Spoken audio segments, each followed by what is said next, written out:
अस्सलाम नाज़रीन, क्रिक लिंक्स की एक और वीडियो के साथ जैनुल आबिदीन आपकी खिदमत में हाजिर है। जनाब बाबर आजम की बात करेंगे एक दफ़ा फिर से। जो साइमन डॉल ने कहा था कि बाबर आजम फैब 4 में नहीं है तो कोई फर्क नहीं पड़ता क्योंकि बाबर आजम बिग वन है। उन्होंने कहा कि फैब 4 कोई चीज है या नहीं, लेकिन बाबर आजम बिग वन है क्योंकि फैब 4 भी उनका मुकाबला नहीं कर पा रही। और फैब 4 के जितने भी प्लेयर्स हैं उनका अगर ट्रैक रिकॉर्ड देखा जाए और बाबर आजम का ट्रैक रिकॉर्ड देखा जाए और रिसेंट हिस्ट्री देखी जाए तमाम फॉर्मेट्स में, तो बाबर आजम करीब भी किसी को भटकने नहीं दे रहे। हम देख रहे हैं केन विलियमसन को, आप देखें, आप जो रूट को देखें, स्टीव स्मिथ को देखें, विराट कोहली को देखें, तो ये फैब 4 है। लेकिन बाबर आजम जो है वो इस फैब 4 से बियॉन्ड किस्म की जो है वो क्रिकेट खेल रहे हैं। और फैब 4 के जितने भी प्लेयर्स हमने देखा वो पर्टिकुलरली किसी एक फॉर्मेट में परफॉर्म कर रहे हैं, किसी एक तर्ज की क्रिकेट में जो है वो परफॉर्म कर रहे हैं। बाज तो ऐसे हैं जो किसी दूसरे फॉर्मेट में खेल ही नहीं रहे, जैसे जॉय रूट की मिसाल ले लें, तो इसी तरह से या तो वो रेड बॉल में परफॉर्म कर रहे हैं या व्हाइट बॉल में परफॉर्म कर रहे हैं। लेकिन बाबर आजम दुनियाई क्रिकेट के वाहिद बल्लेबाज हैं जो तीनों फॉर्मेट्स में बराबर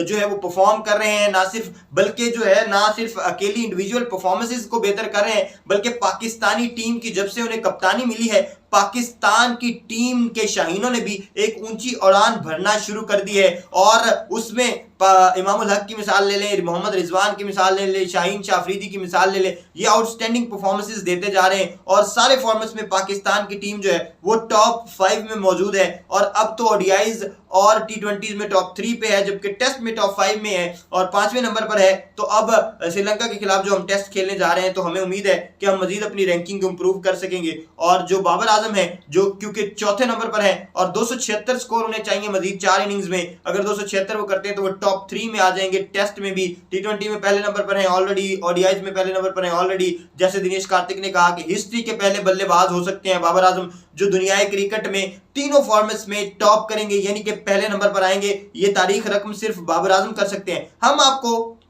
पिछली जो 30 इनिंग्स है पर्टिकुलरली क्योंकि लगता ही है और कंपैरेटिवली अगर देखें तो जिस तरह की व्हाइट बॉल की परफॉर्मेंसेज है बाबर आजम की, उससे लेसर परफॉर्मेंसेज रही हैं उनकी रेड बॉल की। लेकिन पिछली 30 इनिंग्स में देखें, जो 30 इनिंग्स खेली हैं बाबर आजम ने, उसमें अगर देखें तो बाबर आजम ने सारे के सारे बल्लेबाजों को ना सिर्फ पिछाड़ा है बल्कि जो फैब 4 है इसको भी पिछाड़ा है। हम आपको, हमारे पास स्टैट मौजूद है, हम आपको एक एक करके गिनवाते हैं। अगर हम पिछले जो 30 टेस्ट मैचेस हुए हैं, 30 टेस्ट इनिंग्स हैं, उसमें अगर हम देखें तो बाबर आजम ने जनाब स्कोर किए हैं 1615, यानी पिछली 30 इनिंग्स में 1615 स्कोर किए हैं बाबर आजम ने, जो सबसे ज्यादा है। उसके बाद जॉय रूट ने 1582 स्कोर किए हैं, हालांकि टेस्ट में प्राइम फॉर्म में है, पहले नंबर पर है इंटरनेशनल रैंकिंग में, लेकिन बाबर आजम पिछली 30 इनिंग में इनसे अच्छा खेल रहे हैं। उसके बाद केन विलियमसन ने 1551 स्कोर किए हैं पिछले जनाब 30 इनिंग्स में। और उसके बाद स्टीव स्मिथ ने 1146 स्कोर किए हैं, वो भी फैब 4 का हिस्सा है। और विराट कोहली जो कि इंतहाई डिक्लाइन का शिकार है और बहुत ही बुरी परफॉर्मेंसेज हैं उनकी पिछले 3 सालों में, और खास तौर में टेस्ट में हमने देखा इंग्लैंड के खिलाफ भी पहली इनिंग में वो जो है वो कोई 20 स्कोर पे या 11 स्कोर पे आई थिंक सो आउट हो गए। और अब उनकी जो अगर देखें तो उनके पिछले 30 मैचों में 1000 स्कोर भी नहीं और महज 841 स्कोर बनाने में कामयाब हुए हैं विराट कोहली। अब आते हैं एवरेजेस की तरफ। एवरेजेस की तरफ देखें तो एवरेज में भी बाबर आजम की सबसे ज्यादा एवरेज है पिछली 30 इनिंग्स में। जी हाँ, बाबर आजम की जो एवरेज है वो 62.12 की है, यानी 62.12 की एवरेज है बाबर आजम की पिछली 30 इनिंग्स में, जो टेस्ट की 30 इनिंग्स खेली हैं पिछली। उसके बाद आप बात करें जॉय रूट की, तो जॉय रूट की जनाब है 58.52। हालांकि सबसे ज्यादा अगर देखें तो इस वक्त लाइमलाइट में जॉय रूट हैं, सबसे ज्यादा स्कोर्स वो कर रहे हैं, सबसे ज्यादा अगर देखें तो बेहतरीन फॉर्म में वो हैं, टेस्ट की प्राइम फॉर्म में है वो। लेकिन फिर भी पिछली 30 इनिंग्स में एवरेज के लिहाज से बाबर आजम उनसे आगे हैं। उनकी एवरेज है जनाब जॉय रूट की 58.52।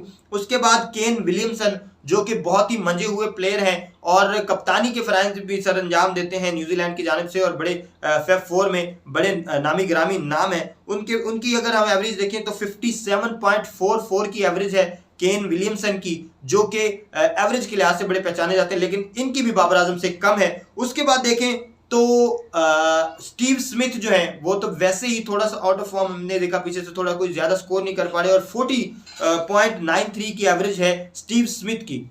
स्टीव स्मिथ भी बाबर आजम से काफी नहीं बल्कि इंतहाई पीछे हैं। उसके बाद सबसे आखिर में विराट कोहली, जिनका कंपैरिजन सबसे ज्यादा किया जाता है बाबर आजम के साथ, और समझा ये जाता है कि विराट कोहली शायद अपर एंड पे हैं और बाबर आजम लोअर एंड पे हैं। लेकिन बाबर आजम जिस तरह से पिछली कुछ अरसे से खेल रहे हैं, वो मुसलसल जो है वो जता रहे हैं कि वो बेहतर प्लेयर हैं। तो अब इसमें एवरेज देखी जाए तो 28.03 की महज एवरेज है। 28 की एवरेज रखते हैं विराट कोहली, पिछली 30 इनिंग्स में इस कदर डिक्लाइन का शिकार है। उसके बाद अगर सेंचुरियों की बात की जाए तो क्योंकि जोए रूट जो है वो बड़ी प्राइम फॉर्म में है, और हमने देखा कि जोए रूट जो है वो पीछे बड़ी अच्छी उन्होंने इनिंग्स खेली और टेस्ट में पर्टिकुलरली जो है वो बड़ा अच्छा परफॉर्म कर रहे हैं। तो उनका देखा जाए तो 7 सेंचुरियां जो है जोए रूट के बैट से हुई हैं पिछली 30 इनिंग में। इसी तरह से बाबर आजम ने पिछली 30 इनिंग में 5 सेंचुरियां की हैं, और केन विलियमसन ने भी 5 सेंचुरियां की हैं। स्टीव स्मिथ ने सिर्फ 100 किया है, और विराट कोहली के बारे में हम जानते हैं कि उनके पिछले 3 सालों में कोई एक स्कोर भी नहीं है, एक सेंचुरी स्कोर भी नहीं है किसी भी फॉर्मेट में, टेस्ट में तो दूर, किसी T20 ओडीआईज में भी नहीं। उसके बाद अगर 50s की बात करें, 50s में एक दफा फिर से पलड़ा भारी है बाबर आजम का, और पिछली 30 इनिंग्स में बाबर आजम ने 10 50 स्कोर की है, 50 प्लस स्कोर किए हैं 10 दफा बाबर आजम ने। जोए रूट जो कि प्राइम फॉर्म में है, 5 50s उन्होंने की हैं, 5 50s ही केन विलियमसन ने की हैं, और जनाब 10 50s की हैं स्टीव स्मिथ ने, और 6 50s हिस्से में आई हैं विराट कोहली के। और हमने देखा कि 50s में भी बाबर आजम जो हैं वो टॉप पर मौजूद हैं, और फिर इसी वजह से उनकी एवरेज भी बेहतर है। अगर डक्स की बात की जाए, जीरो पे कौन कौन आउट हुए ज्यादा, यहाँ भी सबसे कम दफा जीरो पे आउट होने जो है वो बाबर आजम आउट हुए हैं। एक दफा आउट हुए हैं पिछली 30 इनिंग्स में जीरो पर बाबर आजम। उसके बाद जोए रूट जो सबसे अच्छा खेल रहे हैं वो 3 दफा जीरो पर आउट हुए हैं। इसी तरह से एक दफा जीरो पर आउट हुए हैं केन विलियमसन, जबकि 2 दफा आउट हुए हैं स्टीव स्मिथ, और सबसे ज्यादा जीरो पर आउट होने का एजाज जाता है विराट कोहली को, जो कि आउट हुए हैं 4 दफा जीरो पर इन 3 इनिंग में। उसके बाद अगर सबसे ज्यादा बेस्ट स्कोर की बात की जाए तो उसमें सबसे ज्यादा स्कोर तो किया केन विलियमसन ने 251, जो बेस्ट है इन 30 इनिंग्स में। लेकिन जो सबसे ज्यादा यादगार इनिंग है वो बाबर आजम की है 196 की, जो उन्होंने ऑस्ट्रेलिया के खिलाफ मैच सेविंग इनिंग खेली चौथी इनिंग में, जो 196 रन की इनिंग खेली। वो दूसरे नंबर पर आता है बेस्ट स्कोर्स में। लेकिन अगर उसको टेक्निकली देखा जाए और जो है वक्त की इंपॉर्टेंस का हिसाब लगाया जाए तो वो बाबर आजम की शायद टॉप पे है 196। उसके बाद 180 स्कोर का बेस्ट है नॉट आउट जोए रूट का इन 30 इनिंग्स में। 131 स्कोर नॉट आउट का बेस्ट है स्टीव स्मिथ का, जबकि महज 79 स्कोर बेस्ट है विराट कोहली का। ये हमने आपको कंपैरिजन दिखाया पिछली 30 इनिंग्स का, इन फैब 4 का और बाबर आजम का। तो अब ये जो साइमन डॉल की वो स्टेटमेंट है, तो वो इसमें बिल्कुल जाहिर होती है कि टेस्ट में हालांकि बाबर आजम उस तरह से शायद परफॉर्म नहीं कर पा रहे, लेकिन फिर भी बाबर आजम जो फैब 4 है उनसे अच्छा परफॉर्म कर रहे हैं। ना सिर्फ सारे दुनिया क्रिकेट के प्लेयर से अच्छा परफॉर्म कर रहे हैं, बल्कि फैब 4 से भी अच्छा परफॉर्म कर रहे हैं बाबर आजम।